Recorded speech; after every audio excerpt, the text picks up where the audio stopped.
ideme ho rovno aj vyskúšať trošku. Jedna taká nevýhoda tohto quickshifteru od Yamahy je,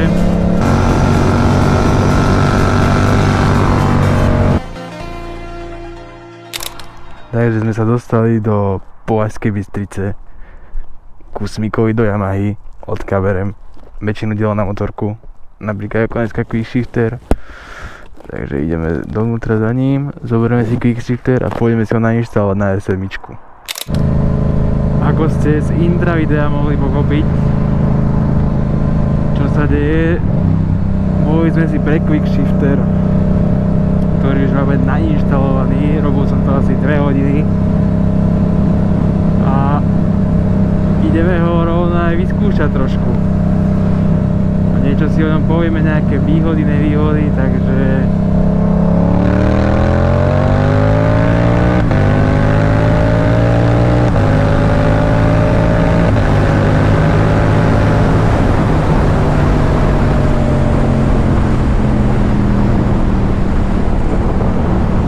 mohli ste to počuť, jak to znie, je to extrém.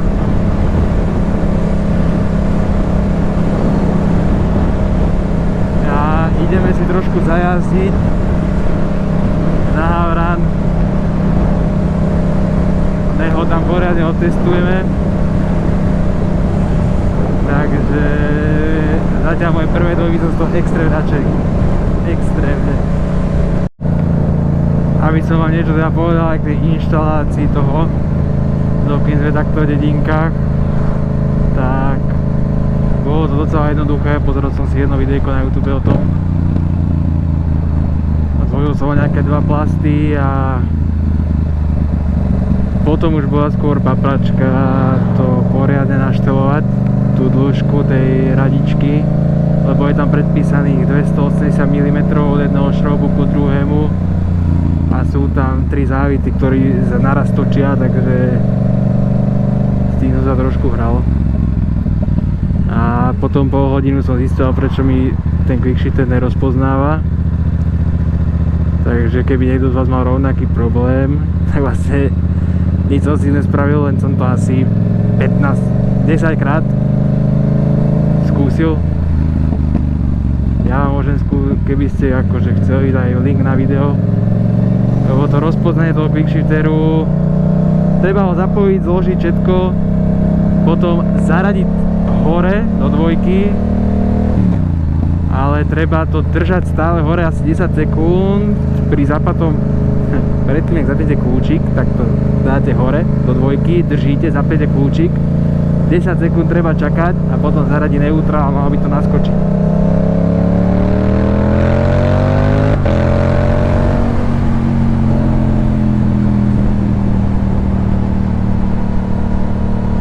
By to naskočiť.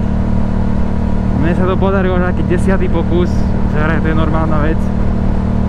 Takže tak.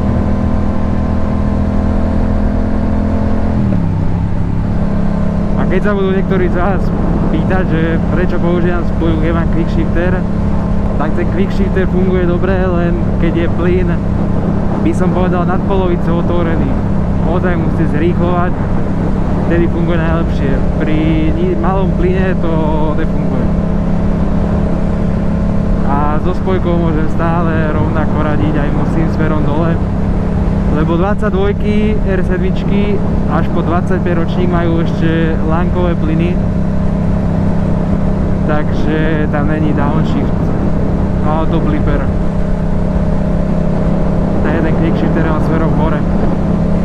Dostavíme sa na Havran a ideme tu teda v plnej paráde otestovať ten quickshifter. Čo to bude robiť? Pozrieme, či nemerajú.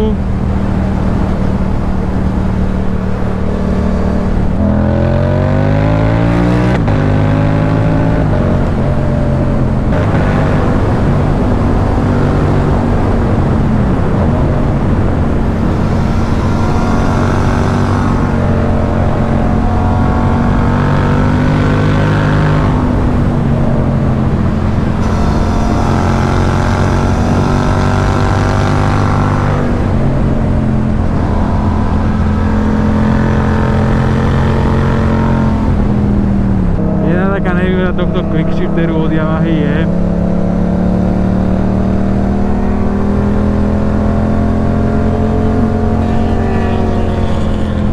že nemôžete mať GP shift, teda akože opačné radenie, lebo je tam len push senzor, teda jednosmerný.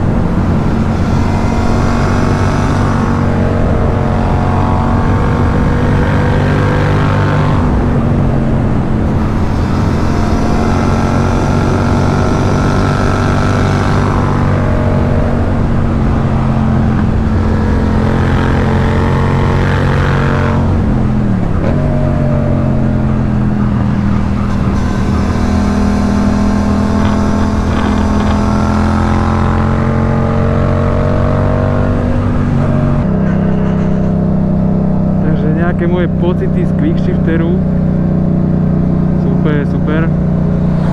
No tak teraz Šimon sa mi povolilo koncovka na rizitkách, takže to by sa mi hodilo dotiahnuť.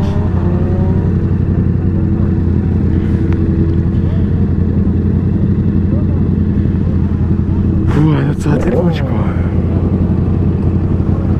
takže som povedal nejaké tie nevýhody k tomu.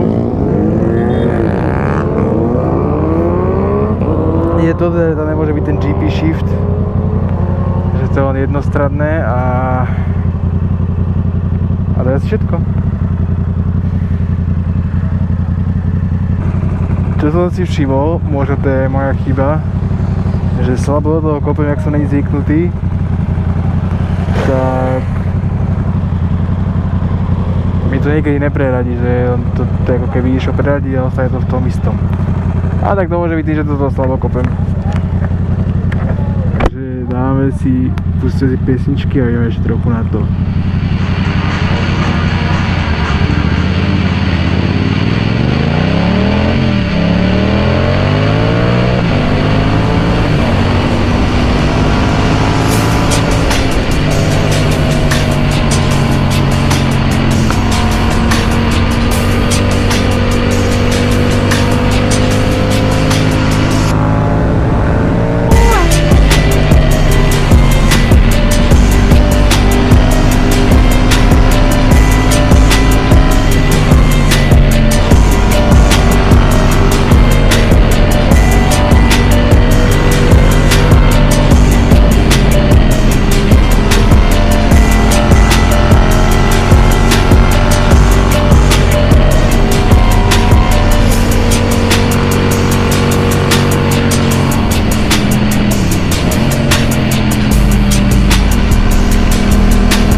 pripravené videjko, kde si povieme niečo o najlepších modifikáciách, ktoré som si ja dal.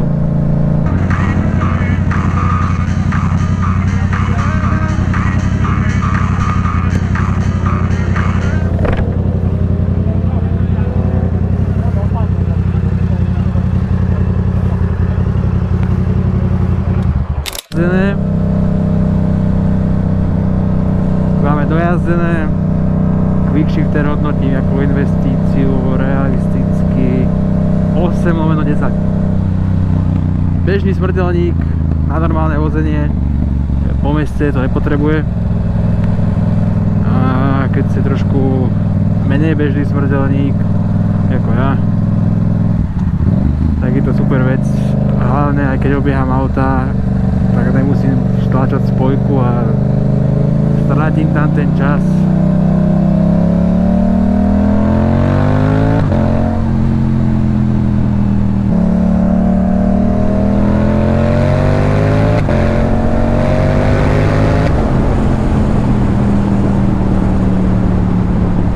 je docela chladno a tma.